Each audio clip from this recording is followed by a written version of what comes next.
Assalamualaikum warahmatullahi wabarakatuh. Perkenalkan saya Ahmad Nizar, mahasiswa Institut Teknologi Kalimantan, program studi Teknik Mesin angkatan 2019. Di sini video kali ini saya akan menjelaskan tentang uji impact dari mata kuliah Mekanika Kekuatan Material. Di sini saya akan menjelaskan hanya secara singkat dan secara umum. Untuk selebihnya kalian bisa cari tahu sendiri dan tanyakan kepada dosen atau kakak tingkat kalian masing-masing.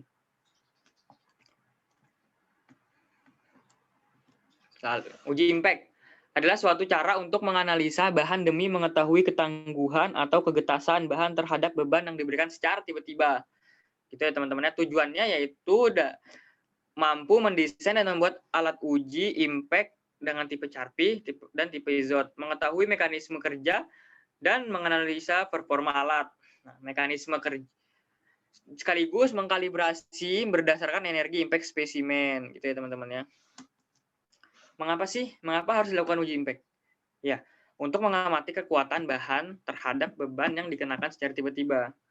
Nah, untuk mengetahui itu semua, ada 3 faktor yang mempengaruhi uji impact, yaitu temperatur. Temperatur bahan bekerja pada suhu yang berbeda. Lalu ada kecepatan, yang menyebabkan terjadinya keretakan dan perubahan bentuk. Lalu ada takikan ketiga, yang berupa cacat tidak teratur dalam bentuk pada permukaan bahan. Oke, teman-teman ya. Bentuk dan dimensi spesimen uji. Bentuk spesimen uji. Penampang 10 x 10 mm, panjang 1,55 mm untuk Charpy. 2,75 mm untuk teknik Izot. Bentuk takik spesimen uji ada V-notch, U-notch, dan keyhole notch. Nah, di sini ada bentuk takik spesimen uji pada 3 bentuk. Ada V-notch, U-notch, dan keyhole notch. Gambar bawah ini bentuk dari spesimen benda uji impact berdasarkan ASTME E23-56T. Lanjut. Alat dan bahan yang digunakan. Gambarnya. Nah, di sini ada gambar alat uji impact seperti ini, teman-teman bisa lihat sendiri. Ada alat ukur untuk dalam pengujian impact. Lalu ada bahan yang diuji. Ya, tentu saja harus ada bahan yang diuji ya, teman-teman. Kalau tidak, kita tidak bisa menguji bahan. Bisa mengadakan praktik. Metode pengujian impact yaitu ada 2 teknik. Pertama Charpy, yang kedua Izot. Nah, di sini saya akan menjelaskan metode teknik Charpy, di mana sesuai pada gambar ya teman-teman ya. Dia bebannya diletakkan secara horizontal, samping, lalu ditumbuk tengahnya ya teman-teman ya. Nah, di video kali ini kita lihat saja videonya.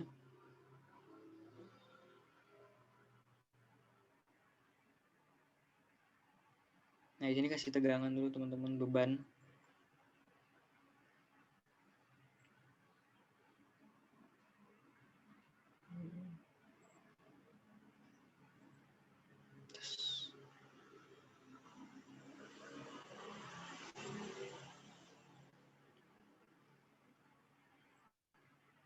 Ini kembalikan oleh teman-teman ya.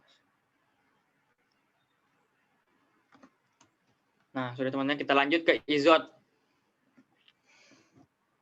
Yaitu benda uji dijepit pada suatu ujungnya pada posisi tegak. Lalu benda uji ini dipukul dari sisi depan pada sisi ujung yang lain. Nah, kita bisa lihat dari video ini teman-teman ya.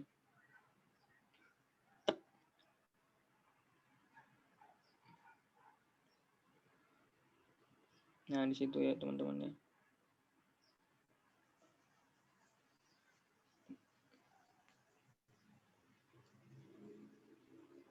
Macam-macam pola patahan.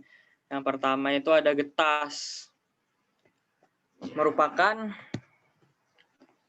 patahan akibat penambahan retak tanpa keuletan dengan didahului oleh deformasi plastis.